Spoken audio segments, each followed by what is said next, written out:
നമസ്കാരം, ഞാൻ വി ഉണ്ണിത്താൻ. പുതിയ ഒരു വാസ്തുവിചിന്തനത്തിലെ കൂടി എല്ലാവർക്കും സ്വാഗതം.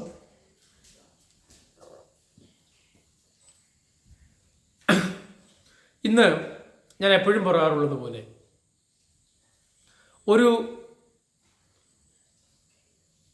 ഒരു സംഭവത്തിൽ നമുക്ക് തുടങ്ങാമെന്ന്. ഞാൻ നമ്മുടെ തെക്കൻ കേരളത്തിൽ ഒരു വാസ്തു നോക്കാൻ എന്നെ ഒരാൾ വിളിച്ചു. ഞാൻ പലതവണ എനിക്ക് പോകാൻ കഴിഞ്ഞില്ല. പക്ഷേ ഒരു ദിവസം അദ്ദേഹം വളരെ നിർബന്ധപൂർവ്വം അദ്ദേഹം പറഞ്ഞു. എന്നോട് പോലും ചോദിക്കാതെ നേരെ എൻ്റെ വീട് കണ്ടുപിടിച്ച് വന്നു. അദ്ദേഹം വന്ന് കണ്ടുപിടിച്ചിട്ട് അദ്ദേഹം എൻ്റെ അടുത്ത് പറഞ്ഞു, എന്നെ ഉപേക്ഷിക്കരുത്, എൻ്റെ വീടൊന്ന് നോക്കണം, ഞാൻ അങ്ങയുടെ വീഡിയോ ഒക്കെ കാണാറുണ്ട്. ഞാൻ പറഞ്ഞു, ഞാൻ ബോധപൂർവ്വം വരാതിരിക്കുന്നതല്ല. ഞാനപ്പോൾ അദ്ദേഹത്തിന് ഈ ബുക്കിൻ്റെ രജിസ്റ്റർ കാണിച്ചു കൊടുത്തു. എനിവേ അദ്ദേഹത്തിന് ചില വാക്കുകൾ അദ്ദേഹം പറഞ്ഞു, വീട്ടിലൊന്ന് വന്നേ പറ്റുള്ളൂ, കാര്യം അങ്ങ് ഇന്ന് വന്നാൽ ഇന്ന് തന്നെ എനിക്ക് വലിയ സന്തോഷമായിരിക്കും, കാര്യം ആ ഒരു പരിസ്ഥിതിയിലാണ് ഞാൻ ജീവിക്കുന്നത്. ഞാൻ പറഞ്ഞു, എന്താണോ ഒന്ന് പറയൂ എന്ന് പറഞ്ഞു. അദ്ദേഹം പറഞ്ഞു, ഞാൻ ഇപ്പോൾ എൻ്റെ 4ാമത്തെ വിവാഹം കഴിഞ്ഞു. ആ 4ാമത്തെ വിവാഹവും ഒഴിയുന്നതിൻ്റെ വക്കിലാണ്. എന്താണെന്ന് എനിക്കറിയില്ല. എനിക്ക് ജോലിയുണ്ട്, എനിക്ക് സമ്പത്തുണ്ട്, എനിക്ക് നല്ല സ്വഭാവമുണ്ട്, എല്ലാമുണ്ട്. പക്ഷേ എനിവേ ഞാൻ വിവാഹം കഴിച്ചു കൊണ്ടുവരുന്ന സ്ത്രീകൾ എൻ്റെ വീട്ടിൽ നിൽക്കാറില്ല. അപ്പോൾ അദ്ദേഹത്തിൻ്റെ ആ മാനസികാവസ്ഥ മനസ്സിലാക്കി ഞാൻ തൊട്ടടുത്ത ദിവസം തന്നെ അദ്ദേഹത്തിൻ്റെ വീട്ടിൽ പോയി. ഞാൻ അവിടെ ചെല്ലുമ്പോൾ അദ്ദേഹം പറഞ്ഞതെല്ലാം സത്യമാണെന്ന് എനിക്ക് ബോധ്യമായി. അവിടെ ഒരു അമ്മ മാത്രമേ ഉള്ളൂ. ആ അമ്മയ്ക്ക് നേരെ എഴുന്നേറ്റ് നിൽക്കാൻ വയ്യ. ഇപ്പോഴും ഇദ്ദേഹത്തിൻ്റെ കാര്യം നോക്കണമെങ്കിൽ അമ്മ മാത്രമേ ഉള്ളൂ. കാര്യം ആ വീട്ടിൽ കൊണ്ടിരുന്ന ആ സ്ത്രീകൾ അവിടുന്ന് അദ്ദേഹത്തെ ഉപേക്ഷിച്ചങ്ങ് പോവുകയാണ്. അപ്പോൾ നമുക്ക് ബന്ധങ്ങളാണ് നമ്മുടെ ജീവിതത്തിൻ്റെ ആധാരം തന്നെ. ബന്ധങ്ങളിൽ നമ്മൾ എങ്ങനെ മുന്നോട്ട് പോവുക? ഓരോ ബന്ധത്തിനും അതിൻ്റേതായ പരിപാലനതയും പുണ്യവും ഉണ്ടല്ലോ. ഇപ്പം അച്ഛൻ, അമ്മ, മക്കള്, സഹോദരങ്ങൾ, അതിനെല്ലാ ബന്ധത്തിനും അതിൻ്റേതായ ഇതുള്ളതാണ്. അപ്പോൾ ഈ ബന്ധമില്ല. അദ്ദേഹത്തിന് ഇഷ്ടംപോലെ സ്വത്തുമൊക്കെ ഉണ്ട്, പക്ഷേ അവിടെ ആൾ നിൽക്കുന്നില്ല. ഞാൻ ആ വീട് പരിശോധിച്ചു. ആ വീട് ഒരു വലിയ പഴയ തറവാട് വീടാണ്. ആ വീട്ടിലേക്ക് വന്ന് കയറുന്ന വഴി തെക്ക് കിഴക്ക് വഴിയാണ്. ഒന്ന്. രണ്ടാമത്തെ കാര്യം, ആ തെക്ക് കിഴക്ക് വഴിയിൽ ആ വഴി വന്ന് നിന്ന് ആ വഴി കഴിഞ്ഞിട്ട് വഴി മാറി ഇങ്ങോട്ട് വരുമ്പോൾ ആ തെക്ക് കിഴക്ക് ഭാഗത്ത് തന്നെ വലിയൊരു കിണറാണ്. ആ കിണറെന്ന് വെച്ചാൽ 100-150 അടി താഴ്ചയുള്ള പഴയ കിണറാണ്. അത് കഴിഞ്ഞിട്ട് ആ വീടിൻ്റെ അവിടെ തെക്ക് കിഴക്ക് ഭാഗമില്ല. വീടിന് മുറിഞ്ഞുപോയി. തെക്ക് കിഴക്ക് ഭാഗം ഇല്ലെന്ന് പറയാം വീടിന്. അപ്പം ആ തെക്ക് കിഴക്ക് ഭാഗം മാറിയാണ് വന്നേക്കുന്നത്. ആ ഭാഗം എൽ ഷേപ്പിലല്ല, യു ഷേപ്പിലായിരിക്കുന്നു വീട്. തെക്ക് കിഴക്ക് ഭാഗം യു ഷേപ്പിലേക്ക് മാറിയിരിക്കുന്നു. യു എന്ന ഇംഗ്ലീഷ് അക്ഷരം എങ്ങനെ എഴുതാമോ അതുപോലെ ഇരിക്കുന്നു തെക്ക് കിഴക്ക് ഭാഗം. വടക്ക് കിഴക്ക് ഭാഗവും നോക്കിയപ്പോൾ അതേ യു ആകൃതിയിലാണ്. അവിടെ ഭയങ്കരമായ ഈ ഒരു വലിയ കാർപോർച്ച് ചേർത്ത് കെട്ടിയിരിക്കുന്നു. പണ്ട് പഴയ കാർപോർച്ച് കണ്ടുണ്ടാവാം. ഇപ്പോഴാണല്ലോ ഓപ്പൺ കാർപോർച്ച് ഉള്ളത്. പണ്ട് അടഞ്ഞു കിടക്കുന്ന കാർപോർച്ചാണ് ഉള്ളത്. അത് വലിയൊരു മുറി പോലെ കെട്ട് വന്നിട്ട് ഷട്ടറിടും അതിന്. അത്ര ഒരു കാർപോർച്ചാണ് ഉള്ളത്. പഴയ കാരണവന്മാരുണ്ടാക്കിയതാണ്. അതുപോലെ തന്നെ അത് കണ്ടുപിടിച്ചു. അതുപോലെ തന്നെ ഒരു വീട്ടിലെ കാര്യങ്ങളായി പറയുന്നത്. അത് കഴിഞ്ഞിട്ട് നേരെ തെക്ക് പടിഞ്ഞാറ് വന്നു. തെക്ക് പടിഞ്ഞാറ് വന്നപ്പോൾ ആ തെക്ക് പടിഞ്ഞാറാണ് സെപ്റ്റ് ടാങ്ക് അവിടെ ഇങ്ങനെ നിൽക്കുന്നത്. തെക്ക് പടിഞ്ഞാറാണ് സെപ്റ്റ് ടാങ്ക് നിൽക്കുന്നത്. തെക്ക് പടിഞ്ഞാറ് സെപ്റ്റ് ടാങ്ക് ആണെന്ന് മാത്രമല്ല, തൊട്ടപ്പുറത്താണ് ജ്യേഷ്ഠൻ്റെ വീട്. ആ ജ്യേഷ്ഠൻ്റെ വീട്ടിലേക്ക് കയറാനായിട്ട് അവിടെ ഒരു വാതിൽ വെച്ചു. ചെറിയ വാതിലല്ല, വലിയൊരു വാതിൽ. ഞാൻ ചെല്ലുമ്പോൾ തന്നെ അവിടുത്തെ കുട്ടി ബൈക്കിൽ അതുവഴി ഈ വീട്ടിലോട്ട് വന്ന് കയറി. വടക്ക് പടിഞ്ഞാറാണോ വടക്ക് ഭാഗത്ത് വടക്ക് തെക്ക് ഇഷ്ടംപോലെ സ്ഥലങ്ങളുണ്ട്. വടക്ക് ഭാഗത്ത് വളരെ പേരിന് തെക്ക് വശത്ത് 60-70 മീറ്റർ സ്ഥലമുള്ള സ്ഥാനത്ത് ഇത് വടക്ക് വശത്ത് വന്നേക്കുന്ന സ്ഥലം എന്ന് പറയുന്നത് പരമാവധി 2 മീറ്ററും കണ്ടേ ഉള്ളൂ, മാക്സിമം ഇല്ല സ്ഥലം.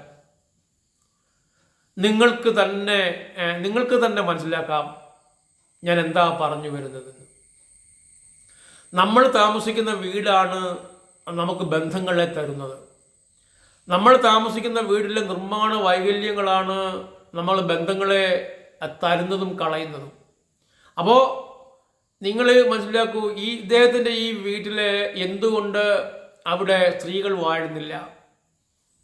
തെക്ക് കിഴക്ക് നിൽക്കുന്ന ആ കിണറും തെക്ക് കിഴക്ക് നിൽക്കുന്ന വളരെ വിശദമായ വഴിയും വടക്കിൽ സ്ഥലമില്ലാത്തതും അവിടെ സ്ത്രീകളെ ഇല്ലാതെയാക്കി. ഒരമ്മയുണ്ട്, ആ അമ്മയ്ക്ക് നേരെ എഴുതി നിൽക്കാൻ പോലും കഴിയുന്നില്ല. വരുന്ന സ്ത്രീകളെ അവിടെ ഇല്ലാതെയാക്കി. 4ാം തവണത്തെ ബന്ധം ആണ് അദ്ദേഹം ഒഴിയാൻ പോകുന്നത്. ഞാൻ അവരെ വിളിച്ച കാര്യങ്ങളൊക്കെ സംസാരിച്ചിട്ടുണ്ടായിരുന്നു. ആ വാസ്തുദോഷം പരിഹരിച്ചാൽ നിങ്ങൾ തമ്മിലുള്ള ഇഷ്യൂസ് ഒന്നും ഉണ്ടാകില്ല. വീട്ടിൽ വന്ന് കയറിയാൽ അതിഭയങ്കരമായ കലഹമാണ്. ഒരു കാരണവുമില്ലാത്ത കലഹങ്ങളുണ്ടായാണ് പിരിയുന്ന മുഴുവൻ. വക്കീൽ നോട്ടീസ് വരുമ്പോഴാണ് ഭർത്താവ് അറിയുന്നത് ഭാര്യ തനിക്കെതിരെ നോട്ടീസ് കൊടുത്തു എന്ന്. യഥാർത്ഥം നമ്മൾ മനസ്സിലാക്കേണ്ട കാര്യം, ഇത്തരം ഓരോ ഉദാഹരണങ്ങൾ എടുത്താണ് ഇങ്ങനെ വേണം നിങ്ങൾ വാസ്തുവിനെ ഉൾക്കൊള്ളുവാൻ, ഇങ്ങനെ വേണം നിങ്ങൾ വാസ്തുവിനെ മനസ്സിലാക്കുവാൻ. ജീവിത അനുഭവങ്ങൾ നിങ്ങൾ എടുത്തു നോക്കുക. തെക്ക് കിഴക്ക് ഭാഗത്തുണ്ടാകുന്ന നിർമ്മാണ വൈകല്യങ്ങൾ അഥവാ തെക്ക് കിഴക്ക് ഭാഗത്തുണ്ടാകുന്ന അബദ്ധങ്ങൾ ബന്ധങ്ങളെ ഭയങ്കരമായി തകർത്തെറിയും. ബന്ധങ്ങളെ തകർത്തെറിയെന്ന് മാത്രമല്ല, സമാധാനമുണ്ടാകില്ല ആ വീട്ടിന്. വഴക്കും നഷ്ടങ്ങളും രോഗങ്ങളും കൂടെ ഉണ്ടാവുകയും ചെയ്യും. പുതുതായി വരുന്ന ഒരു യുവതിയെ ഒരാൾ ഒരു കാരണവുമില്ലാതെ ദിവസം മർദ്ദിക്കുകയാണെങ്കിൽ എത്ര നാൾ അവിടെ നിൽക്കാൻ കഴിയും ഒരാൾക്ക്? അഥവാ തിരിച്ച് വരുന്ന ആൾ ഈ വീട് നിൽക്കുന്ന ഗൃഹനാഥനെ മതിച്ചാൽ എന്ത് ചെയ്യും? അതിനുള്ള കാരണങ്ങൾ ഉണ്ടാകുകയാണ്. അവരുടെ വീട്ടിൽ ചോദിക്കുമ്പോൾ ഇതുപോലെ സസ്വഭാവിയായ ഒരു പെൺകുട്ടി ഇല്ല എന്ന് പറയും. പക്ഷെ ഇവിടെ വരുമ്പോൾ അതിനുള്ള പേര് ഭർത്താവിനെ തല്ലിയ സ്ത്രീ എന്നാണ്. അപ്പോൾ യഥാർത്ഥം നമ്മൾ മനസ്സിലാക്കേണ്ട ഒരു വലിയ കാര്യം, നിങ്ങളൊക്കെയും തന്നെ ആലോചിച്ച് നോക്കുക. ഓരോരോ ബന്ധങ്ങൾ ഇല്ലാണ്ടെയാകുന്നത്, കലുഷിതമാകുന്നത്, അത് നിങ്ങൾ വസിക്കുന്ന വീട്ടിലെ ഊർജ വ്യത്യാസങ്ങളും വാസ്തുവിലെ വലിയ ദോഷങ്ങളും കാരണമാണ്. അതിന് വേറെ എങ്ങും തിരഞ്ഞു പോകേണ്ടതില്ല. ഈ ഒരു ഉദാഹരണങ്ങൾ പറയുമ്പോൾ തന്നെ ഇതുപോലെ ആയിരക്കണക്കിന് ഉദാഹരണങ്ങൾ പറയാറുണ്ട്. കല്യാണം കഴിച്ചിട്ട് 3ാമത്തെ ദിവസം ബന്ധുപിഴിഞ്ഞ ഭാര്യ ഭർത്താക്കന്മാരുണ്ട്. വിവാഹം കഴിച്ചിട്ട് ഒന്ന് മുഖത്ത് പോലും നോക്കാതെ പിരിഞ്ഞുപോയ ആളുകളുണ്ട്. വിവാഹം കഴിച്ചിട്ട് സന്തോഷത്തോടെ ജീവിച്ചിട്ട് മക്കളുമായി വേറെ പോയി താമസിക്കുന്ന അച്ഛനമ്മമാരുണ്ട്. അച്ഛൻ വേറെ, അമ്മ വേറെ, മക്കൾ വേറെ. അങ്ങനെയൊക്കെയുള്ള ഒരുപാട് ബന്ധങ്ങളെ കലുഷിതമാക്കുന്ന, ജീവിതത്തെ തകർത്തെറിയുന്ന, ഈ പണം മാത്രം പോരാ ജീവിക്കുവാൻ. ജീവിക്കാൻ എപ്പോഴും ഒരു ആശ്രയത്വം വേണം. എപ്പോഴും ആ ആശ്രയത്വം തരുന്ന ബന്ധങ്ങളാണ്. ആ ബന്ധങ്ങളെയൊക്കെ അതിഭയങ്കരമായി കളപിഴക്കി കളയുന്ന ഒരു വലിയ മേഖലയാണ് തെക്ക് കിഴക്കും തെക്ക് പടിഞ്ഞാറും അതുപോലെ വടക്ക് വശവും. അത് നിങ്ങളുടെയൊക്കെ നിങ്ങൾക്ക് വീട് വെക്കുമ്പോൾ, അല്ലെങ്കിൽ നിലവിൽ നിങ്ങൾക്ക് വീടുണ്ടെങ്കിൽ, ചില ആളുകൾ ഒരാൾ ഇതുപോലെ എന്നെ വിളിച്ചിട്ട് പറഞ്ഞു ഇന്നൊരു ഇഷ്യൂസ് ഉണ്ട്, അതിൻ്റെ കാരണമാണെന്ന് തോന്നുന്നു. ഞാൻ പറഞ്ഞെങ്കിൽ അത് മാറ്റിക്കളാം, വേറെ മാർഗമൊന്നുമില്ല, മാറ്റാൻ പറ്റില്ല. അതിനൊക്കെ ഉത്തരം എന്താ പറയുക? അതിന് ഉത്തരം പറയാനൊന്നുമില്ല. മാറണമെങ്കിൽ നമ്മൾ തന്നെയാണ് മാറേണ്ടത്. ആ തെക്ക് പടിഞ്ഞാറിൽ കിടക്കുന്ന ആ വഴിയും ആ സെപ്റ്റിക് ടാങ്കും കൂടി ചേർന്ന് വരുമ്പോൾ ഒരേ സമയം അഗ്നിയും ഒരേ സമയം കന്നിയും ഒരേ സമയം ഏറ്റവും പുണ്യവത്തായ വടക്കും ഇല്ലാതെയാകുകയാണ്. അവിടെ പ്രതിസന്ധികളും നഷ്ടങ്ങളും വഴക്കുകളും കടങ്ങളും ഇല്ലായ്മയും ബന്ധങ്ങൾ അറ്റുപോകുന്നതിനുമാണ് ഫലമുണ്ടാകുന്നത്. അങ്ങനെ ആ ബന്ധങ്ങൾ അറ്റുപോയിട്ടാണോ ജീവിതം കരിപിടിപ്പിക്കുക? ഇത്തരം നിർമ്മാണ വൈകല്യങ്ങളൊക്കെ നിങ്ങളുടെ വീട്ടിലുണ്ടോ എന്ന് നിങ്ങൾ നോക്കുക. ഇനി ഇത് പറയുമ്പോൾ തന്നെ ഇതുപോലെ തന്നെ ഇപ്പോൾ ബന്ധം നടന്നതില്ലാതായി, അപ്പം ബന്ധങ്ങൾ നടക്കാതിരിക്കാനും ഇത് വലിയ കാരണമാകും. ബന്ധങ്ങൾ വൈകും, ബന്ധങ്ങൾ ഇല്ലാതെയാകും. ഇനി ആ ബന്ധങ്ങൾ ഉള്ളപ്പോൾ തന്നെ എന്താ പറയുക, അടുത്ത തലമുറ ഉണ്ടാവില്ല, മക്കളുണ്ടാകില്ല. ഇനി മക്കളുണ്ടായാൽ പോലും അത്തരം കുട്ടികൾക്ക് ചില പ്രത്യേക അസുഖങ്ങളൊക്കെ ബാധിക്കാൻ ഭയങ്കര സാധ്യതയാണ്. അതുകൊണ്ട് ഈ ഉദാഹരണം പറയുന്നത് നിങ്ങൾ അതിൻ്റെ ഗൗരവപൂർവമായി കാണുക. ഈ ഉദാഹരണങ്ങളെ നിങ്ങളുടെ വീടുകളിലൊക്കെ അതുപോലുള്ള നിർമ്മാണ വൈകല്യങ്ങളുണ്ടെങ്കിൽ വേഗം മാറ്റിക്കൊള്ളുക. ബന്ധങ്ങളാണ് ജീവിതം, ബന്ധങ്ങളാണ് മുഖ്യം, ബന്ധങ്ങളാണ് വരുമാനം, ബന്ധങ്ങളാണ് ലോകത്തെ തന്നെ വിധത്തിലുള്ള ബന്ധങ്ങളാണ്. ആ ബന്ധങ്ങളെ തകർത്തെറിയുന്ന നിർമ്മാണ വൈകല്യങ്ങൾ നിങ്ങളുടെ വീട്ടിലുണ്ടെങ്കിൽ അവയെ പൂർണ്ണമായി ഒഴിവാക്കേണ്ടതാണ്. പുതിയ വീട് വെക്കുന്ന ആളുകളുടെ പ്രത്യേകം ശ്രദ്ധിക്ക്. യാതൊരു കാരണവശാലും ഇത്തരം കാര്യങ്ങൾ നിങ്ങളുടെ വീട്ടിൽ ഒരിക്കലും വരരുത്. ബന്ധങ്ങൾ ഇപ്പം ഞാൻ ആദ്യം തുടങ്ങിയ അത് മാത്രമൊന്നല്ല, അതുപോലെ തന്നെ അത്തരപ്പെടുന്ന ആയിരക്കണക്കിന് കുടുംബങ്ങളുണ്ട്. ഒരേ വീട്ടിൽ താമസിച്ചിട്ട് പരസ്പരം സംസാരിക്കാത്ത ഭാര്യയും ഭർത്താവും ഉണ്ട്. പരസ്പരം പരസ്പരം സംസാരിക്കാത്ത അച്ഛനും മക്കളുമുണ്ട്.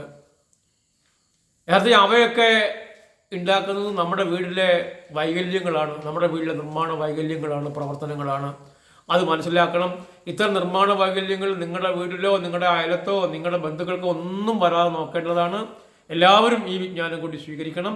അടുത്തൊരു വീഡിയോയിൽ വരുന്ന എല്ലാവർക്കും നന്ദി, നമസ്കാരം.